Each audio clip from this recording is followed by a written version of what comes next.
లోపల మరి ఏదో లేఖ లీక్ అయిందని చెప్పి గత 2-3 రోజులుగా చాలా హంగామా నడుస్తున్నట్టుగా తెలుస్తూ ఉన్నది.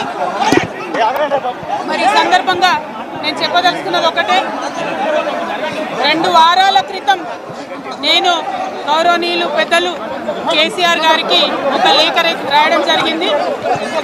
నేను ఈ విధంగా కేసీఆర్ గారికి ఇదివరకు కూడా నా ఒపీనియన్స్ ఎప్పుడున్నా కూడా లేఖ ద్వారా చెప్పడం జరిగింది. అయితే ఈసారి నేను మొన్ననే చెప్తున్నాను, కుట్రలు కుతంత్రాలు జరుగుతూ ఉన్నాయని.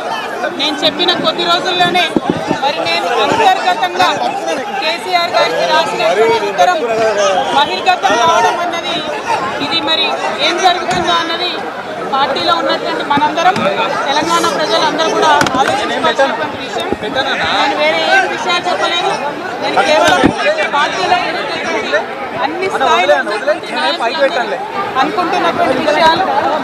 దాదాపు సగం తెలంగాణ నేను ఈ సందర్భంగా ఈ మధ్యలో టూర్ చేసినటువంటి సందర్భంలో తెలంగాణ ప్రజలు అనుకుంటున్నటువంటి విషయాలను మాత్రమే నేను పెద్ద ఎత్తున చెప్పడం జరిగింది తప్పితే నా పర్సనల్ ఎజెండా ఏమీ లేదు. నాకు వ్యక్తిగతంగా ఎవరి మీద ద్వేషం లేదు, ఎవరి మీద ప్రేమ లేదు. కానీ నేను రాసినటువంటి లేఖ చాలా అంతర్గతంగా పార్టీలో మా నాయకుడికి రాసినటువంటిది. అటువంటిది బహిర్గతమైందంటే మరి దాని వెనుక ఉన్నది ఎవరు అన్నటువంటిది